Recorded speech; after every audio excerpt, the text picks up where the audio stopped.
لیکن نماز ان کی زندگی میں نہیں ہے، نماز ان کے گھر میں نہیں ہے۔ بیوی سے اس مسئلے پر تو لڑائی ہو سکتی ہے، تو نے سالن میں مرچیں تیز کیوں کی تھی؟ بیوی سے اس مسئلے پر تو تکرار ہو سکتی ہے کہ آج میری والدہ کے ساتھ تو نے بدتمیزی کیوں کی، لیکن زندگی میں کبھی یہ توفیق نہیں آئی آ کر پوچھ لے میں نماز پڑھ کر آیا ہوں بیگم مسجد میں اور تو اس وقت سے گھر میں بیٹھی ہے، تو نے نماز کا سجدہ کیوں نہیں دیا؟ اس مسئلے پر نہ کبھی اولاد سے جھگڑا، نہ کبھی بیوی بچوں سے جھگڑا، نہ کبھی دوست، وہ سمجھتے ہیں یہ پرائیویٹ معاملہ ہے، پڑھ لو آپ کی مرضی، نہ پڑھو آپ کی مرضی، آپ نے اپنی قبر میں جانا، میں نے اپنی قبر میں جانا۔ یہ شیطان کا دھوکہ ہے۔ آقا علیہ الصلوۃ والسلام نے فرمایا نماز ترک کرنا شرک ہے۔ ابن ماجہ میں ہے لیس بین العبد والشرک الا ترک الصلاۃ، بندے اور شرک کے درمیان نماز ہے۔ فَإِذَا تَرَكَهَا فَقَدْ أَشْرَكَ، جس نے اس نماز کو ترک کیا اس نے شرک کیا۔ یاد کر لیجئے نماز کا تارک کافر ہے، مسلمان نہیں ہے۔ صحیح مسلم کے اندر امام الانبیاء امام اعظم محمد الرسول اللہ صلی اللہ علیہ وسلم کا یہ فرمان موجود ہے، ان بین الرجل و بین الشرک والکفر ترک الصلاۃ، بندے کے درمیان اور کفر اور شرک کے درمیان نماز ہے۔ جو اس نماز کو ترک کر دیتا ہے وادی ایمان سے نکل کر وادی کفر میں داخل ہو جاتا ہے۔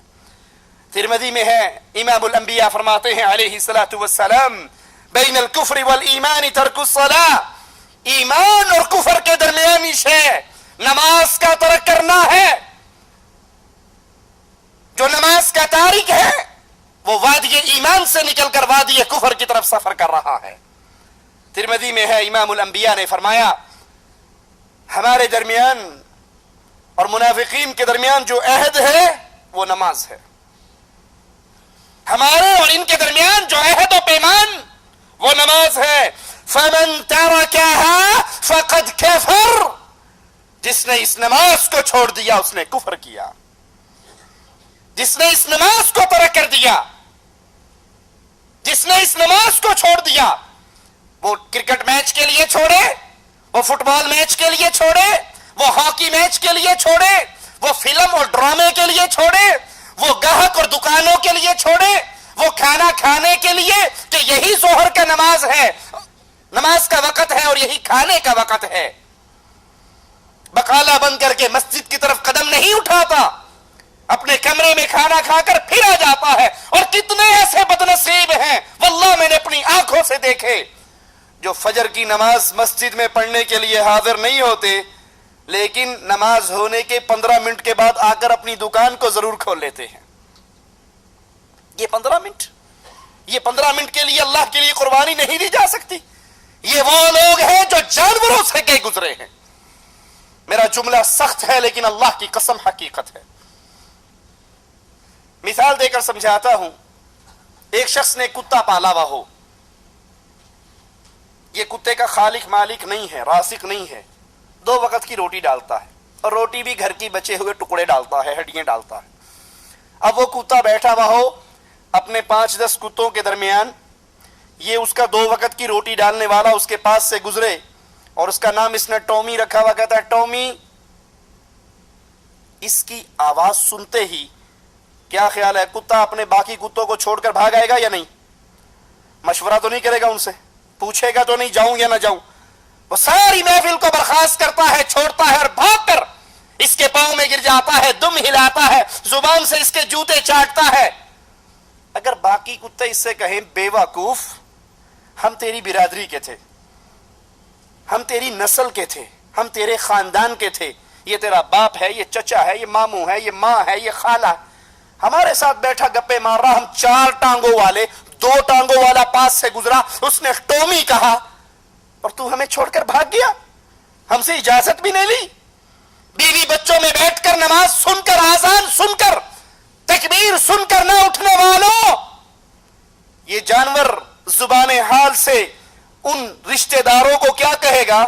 کہے گا مانتا ہوں تو میری ماں ہے، تو باپ ہے، تو چچا ہے، تو ماموں ہے، تو خالہ ہے، تو دوست ہے، مانتا ہوں، تم میری برادری والے ہو, جس نے بلایا وہ میرا مالک تھا. کہے گا یا نہیں کہے گا؟ میں کیوں تمہیں چھوڑ کر بھاگا؟ جس نے بلایا وہ میرا مالک تھا. اے لوگوں, کیا مجھے اور آپ کو اللہ نے پیدا نہیں کیا؟ کیا ہمیں رزق اللہ نہیں دیتا؟ کیا یہ پیاری آنکھیں ہمیں اللہ نے نہیں عطا کی؟ کیا یہ پیارا چہرہ ہمیں اللہ نے نہیں دیا؟ کیا یہ سلامت جسم مجھے اور آپ کو اللہ نے نہیں دیا؟ کیا اس سورج کو اللہ نے میرے اور آپ کی خدمت کے لیے پیدا نہیں کیا؟ 1 گھنٹہ بلب جلاتے ہو, بیوی سے کہتے ہو یہ فضول بلب جل رہا ہے, تمہیں پتہ نہیں بجلی کا بل آئے گا. کبھی سورج کا بل بھی آیا؟ یہ اللہ کا نازل کردہ میٹھا پانی پیتے ہو, کبھی اس پانی کا بل بھی آیا؟ یہ ہوا بند ہو جائے تو ہماری زندگی ختم ہو جائیں, کیا کبھی اس ہوا کا اللہ کی طرف سے بل آیا؟ یہ پوری کائنات اللہ نے آپ کے لیے پیدا کی ہے اور آپ کو اپنی عبادت کے لیے پیدا کیا ہے. وہ جانور 2 وقت کی روٹی ڈالنے والے کی آواز سن کر بھاگتا ہے, اس کے قدموں میں گرتا ہے, اور ہم دن میں 5 مرتبہ حی علی الصلاۃ, حی علی الفلاح, الصلاۃ خیر من النوم یہ آوازیں سن رہے ہیں, ہمارے کانوں سے ٹکرا رہی ہیں, لیکن بہانے ہمیں بستروں سے اٹھنے نہیں دیتے, بہانے ہمیں دوستوں کی محفل کو ختم کرنے نہیں دیتے. یاد کر لیجئے, اللہ کے رسول علیہ الصلوۃ والسلام منافقین اور مومنین کے درمیان جو عہد بیان کر رہے ہیں وہ نماز ہے. جس نے اس کو چھوڑ دیا اس نے کفر کیا. امام الانبیاء امام اعظم محمد الرسول اللہ صلی اللہ علیہ وسلم فرماتے ہیں, من ترک الصلاة متعمدا فقد کفر جہارا, جس نے جان بوجھ کے نماز چھوڑی. جان بوجھ کے کیا مطلب؟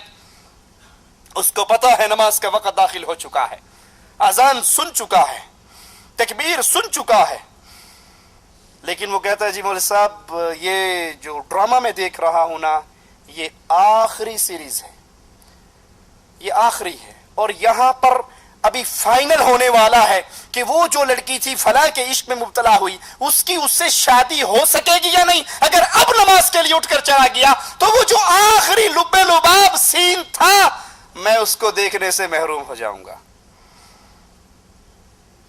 اچھی مولوی صاحب نماز کیا, اذان تو میں نے سن لی, لیکن آپ نہیں جانتے شاہد افریدی بیٹنگ کر رہا ہے, اگر اس نے کوئی چھکا لگا دیا یا یہ آؤٹ ہو گیا تو وہ جو سین ہے وہ میں دیکھنے سے محروم ہو جاؤں گا.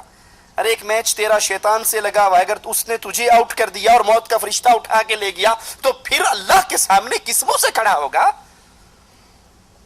کئی نمازی آ کر امام صاحب کو کہتے ہیں, امام صاحب ذرا نماز کا ٹائم چینج کر لو.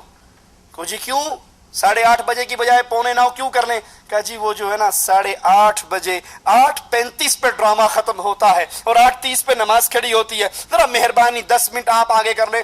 تو اڈا کی جانا ہے, ساڈا کم سر جانا ہے.